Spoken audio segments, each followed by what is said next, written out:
जय गुरुदेव। परम पुरुष गुरुदेव जी, जय गुरुदेवय नाम। अलख अगम की पार में, स्वामी तुम्हें प्रणाम। कोटि कोटि करु वंदना, अरब खरब प्रणाम। चरण कमल विसरू नहीं, जय गुरुदेवय नाम। परम पूज्य स्वामी जी महाराज के चरणों में कोट कोट प्रणाम।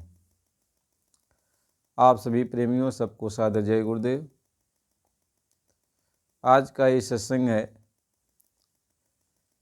महापुरुष कबीर साहब जी महाराज की वाणी है। कबीर गुरु की भक्ति का मन में बहुत हुलास। मन मन समाजय नहीं, हो न चाहत है दास। जैसा कि ये कहा गया कि हम सब लोग गुरु की शरण में चले जाते हैं, संत सदगुरु के पास जाते हैं और उनसे नाम दीक्षा प्राप्त कर लेते हैं। भगवान से मिलने का रास्ता, भजन करने का मार्ग संत सदगुरु से हम प्राप्त कर लेते हैं। हम ये सोचते हैं कि संत सदगुरु का जी हजूरी करेंगे, उनके आगे पीछे दौड़ेंगे तो हम सबकी दृष्टि में बड़ा ऊंचा से ऊंचा भक्त बन जाएंगे और हमारा रुतबा हो जाएगा, हमको लोग समझेंगे। ऐसा हम सोच करके महात्माओं के पास जाकर बड़ी से बड़ी सेवा करते हैं, उनके इर्द गिर्द घूमते रहते हैं और संगत के लोग ये जान जाते हैं कि ये बहुत बड़े सेवादार हैं और संगत के लोग उनकी बहुत इज्जत भी करते हैं। हमारे अंदर बहुत खुशहाली होती है कि जो दुनिया में हमें मान सम्मान मिला हुआ था, आज हम संगत में हैं, सदगुरु की शरण में हैं, उनकी सेवा कर रहे हैं, वही मान सम्मान हमको मिल रहा है। यानी जिस मान सम्मान को छोड़ करके दुनिया का हम गुरु के पास आए थे और उसी मान सम्मान को हम गुरु के पास पहुंचकर खोज रहे हैं। उसी मान सम्मान के हम भूखे, मान बढ़ाई की चाह में हम जो है संगत के बीच में जाकर यह दिखावा करते हैं कि हम बहुत बड़ा सेवादार हैं। हम गुरु की हमेशा जी हजूरी करते हैं और संगत के लोग हमें बहुत चाहते हैं। यानी अब हम फिर उसी जगह पर आ गए जैसे दुनिया को छोड़कर हम गए थे, समझ लो फिर उसी जगह पर हम फिर आ गए। यानी दुनिया में जो हमारी चाह थी वही चाह हमारे अब जो है संगत में भी आ गई। अब हमारा मन हमें धोखा देता और हम गुरु से फरियाद करते, हम अपनी इच्छाओं को जाहिर करते कि मालिक हमारी ये इच्छा पूरी कर दो, हमारे परिवार में ये चीज़ की कमी है, इसको आप पूरा कर दो। यानी नाना प्रकार की जो इच्छाएं पहले हम दुनिया में रहकर देवी देवताओं से या अन्य लोगों से मांगते थे, वही सारी इच्छा अब हम गुरु से मांगते हैं। हर समय हर पल हम गुरु से यही अपनी इच्छा रखते हैं कि मालिक हमारी यह इच्छा पूरी कर दो। जब जब कुछ इच्छा पूरी होती है तब तक तो हम गुरु का गुणगान गाते हैं, गुरु के आगे पीछे दौड़ते रहते हैं। लेकिन यदि हमारी इच्छा कोई पूरी नहीं हुई तो हमारे अंदर अभाव पैदा हो जाता है और हम जो पहले उत्साह हमारे अंदर था गुरु के प्रति, वह उत्साह की कमी होने लगती है।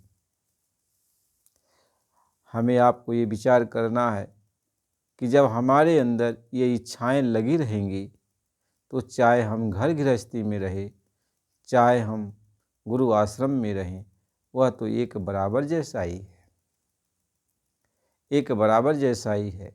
जब तक हमारी इच्छाओं का दमन नहीं होगा, हमारी भक्ति प्रारंभ नहीं हो सकती है।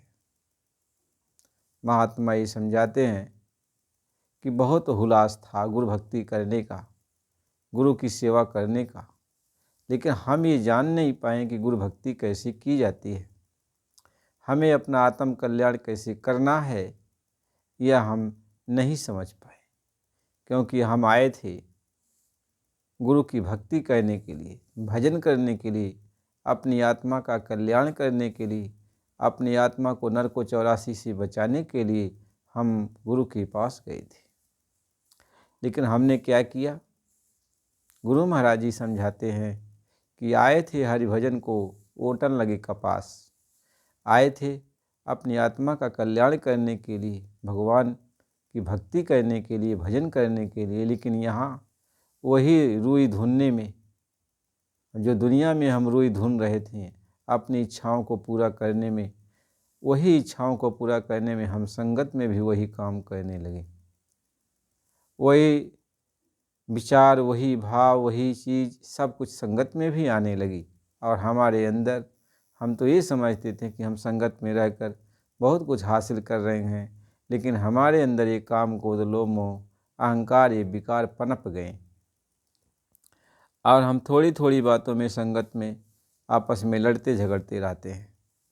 एक दूसरे के प्रति जिसको देखते हैं कि हमसे ज़्यादा इनको मान सम्मान मिल रहा है, उनके प्रति ईर्ष्या और जलन पैदा करते हैं।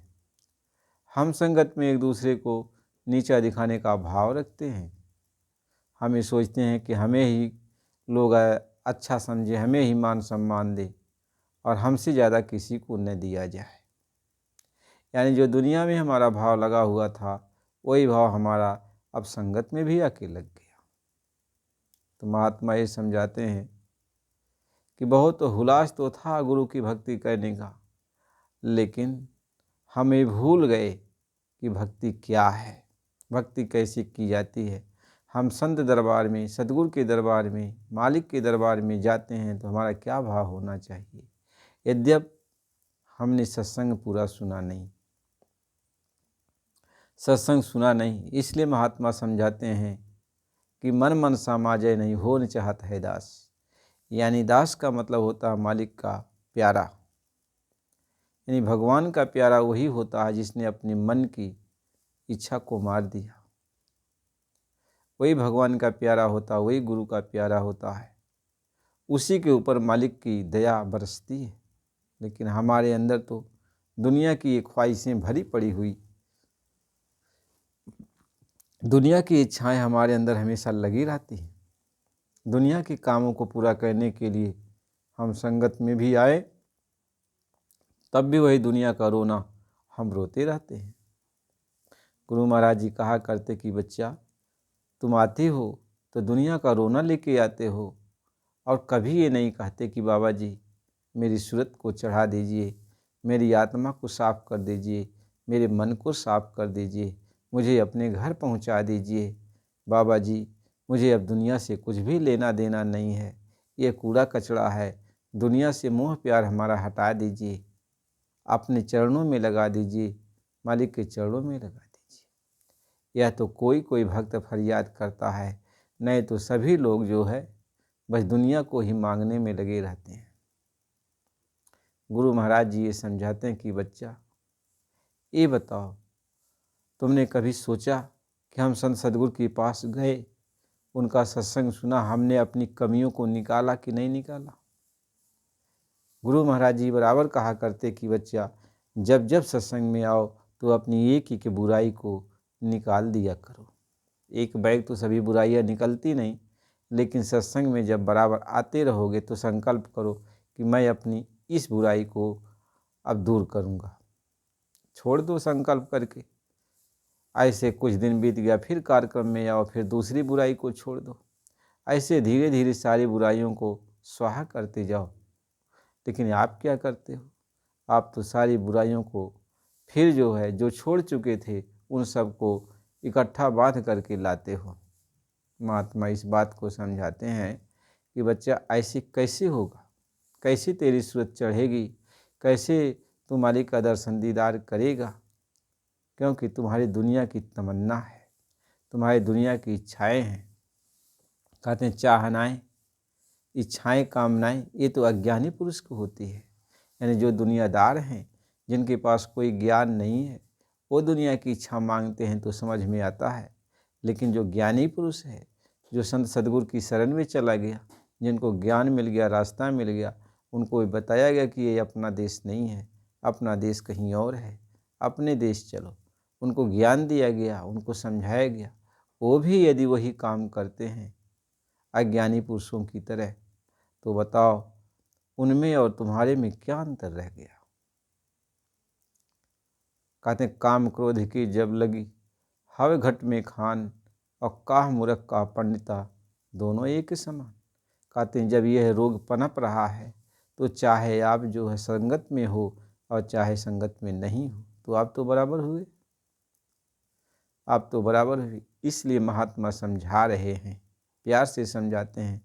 अपना भला चाहते हो, अपनी आत्मा का कल्याण करना चाहते हो, तो अपनी एक एक बुराइयों को मालिक से कहो कि मालिक निकाल दीजिए, और ये अपनी एक एक बुराइयों को छोड़ने की कोशिश करो। और जब सारी बुराइयां छूट जाएंगी धीरे धीरे, तब आपके अंदर दया बरसेगी। क्योंकि गंदे बर्तन में दया नहीं दी जाती है। यदि गंदा बर्तन है, उसमें दूध डाल दिया जाए तो दूध फट जाता है। ऐसे गंदे बर्तन में मालिक की दया यदि आ जाए तो दया फट जाती है। इसलिए गुरु महाराज जी कहते हैं, तुम दया की भीख तो मांगते हो, मालिक भी दया करना चाहता है, लेकिन अपना जो हृदय है, जो बर्तन है, उस बर्तन में तो दुनियावी गंदगी भर के रखा हुआ है। और ये गंदगी जब तक नहीं निकलेगी, तब तक वो दया कैसे तुमको दी जाए। क्योंकि तुम तो अनजान हो, तुम तो मांगते हो, और मालिक तो जानकार है ना। ये तुम्हारे रोने गाने पर वह दया कर भी दे तो दया फट जाएगी, यानी तुम्हारा भला भी नहीं होगा और वो उल्टा नुकसान भी होने लगेगा। इसलिए वो मालिक जो है दया नहीं उड़ेलता है, और कहता है कि तुम सत्संग सुन करके अपनी इन बुराइयों को पहले निकाल लो, बुराइयों को दूर कर दो। तो प्रेमी भाई बहनों, सत्संग की बड़ी ज़रूरत है। सत्संग सुनते रहोगे तो धीरे धीरे समझ में आ जाएगी, और जब धीरे धीरे समझ में आने लगेगी तो बुराइयां एक एक छोड़ते जाओगे। तब रोओगे, मालिक से प्रार्थना करोगे कि मालिक मेरी बुराइयों को आप निकाल दो, मुझे जो है अपना दर्शन दो, मेरी आत्मा को जगा दो, मेरी आत्मा को निर्मल कर दो। तब आपके अंदर विरह और तड़प पैदा हो जाएगी।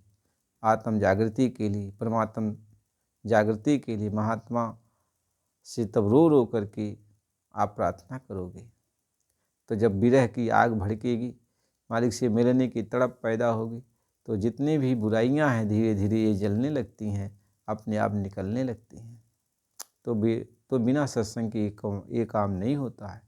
इसलिए सत्संग को सुनो और गुनो और उस पर चलो। देखो, सबसे बड़ी बात तो ये है, हमेशा इस बात पर ध्यान रखना चाहिए कि जिस भी संगत में, जिस भी सत्संग में एक दूसरे की बुराई की जाती है, एक दूसरे की निंदा, चाहे चुगली, आलोचना की जाती है, वह सत्संग नहीं कहलाता है। सत्संग उसको नहीं कहते हैं, वहाँ सत्य नहीं है। क्यों कि जहाँ सत्य है वहाँ ये बुराई नहीं है। जहाँ नाम है वहाँ काम नहीं है, और जहाँ काम है वहाँ नाम नहीं है। यानी आप सत्संग में जाते हो तो आप किसी की बुराई न करो, किसी की निंदा चाहे चुगलाई मत करो, और जो कुछ भी कमी है उस अपनी कमी को निकालते जाओ। तभी तो महापुरुषों ने कहा कि बुरा जो देखन मैं चला, तो बुरा न मिलिया कोई, और जो दिल खोजो अपना, तुझसे बुरा न कोई। यानी बुरा तो कोई संसार में है नहीं। अपना दिल खोजो, अपने अंदर झांक के देखो तो तुम्हारे अंदर बुराई की कितनी बड़ी गंदगी है, कितना तुमने अपने जीवन में अच्छा बुरा कर डाला है। यदि अपनी कहनी जा दर्शाऊँ तो जग कागज स्याही न पाऊँ। यदि अपनी कहनी को देखोगे तो जग में कागज स्याही है ये नहीं है कि अपनी कहनी को लिख पाओ। तो फिर दूसरे को कैसे तुम समझोगे कि ये बुरा आदमी है। उसके बारे में कैसे तुम कहोगे कि ये बुरा आदमी है। इसलिए महात्मा की संगत में रहने वाले लोग सबका भला चाहते हैं, किसी की बुराई नहीं करते। वो कहते भैया जो कुछ भी हैं, जैसे भी हैं, वो सब ठीक हैं, मालिक की शरण में आ गए हैं और गुरु उनको धीरे धीरे साफ सुथरा करके उनको निर्मल बना देंगे। उनको ये भरोसा होता है, इसलिए वो किसी की बुराई को नहीं देखते। इसलिए प्रेमी भाई बहनों, गुरु महाराज जी बहुत कुछ समझाते बुझाते, हम लोगों को रहते, हम लोगों को बहुत दुलार प्यार देते, और गुरु की याद कितनी सताती है ये तो वह प्रेमी जन ही जानते हैं, जो गुरु से प्यार करते हैं, गुरु से मोहब्बत करते हैं। गुरु महाराज जी कहा करते बराबर कि मेरे सामने अपना काम बना ले बच्चा, नहीं तो बाद में बहुत पछताएगा। कोई कमी आएगी, कोई बात आएगी, तू किससे पूछेगा, कौन तुम्हें समझाएगा, कौन तुझे बताएगा, तब तुम्हें गुरु की याद कितनी सताएगी। इसलिए प्रेमी भाई बहनों, हमेशा मालिक को याद करते रहो और सत्संग बराबर सुनते रहो। अगला सत्संग फिर आपको अगली वीडियो में दिया जाएगा, और आप नए हो तो चैनल को लाइक सब्सक्राइब कर दीजिए। जय गुरुदेव।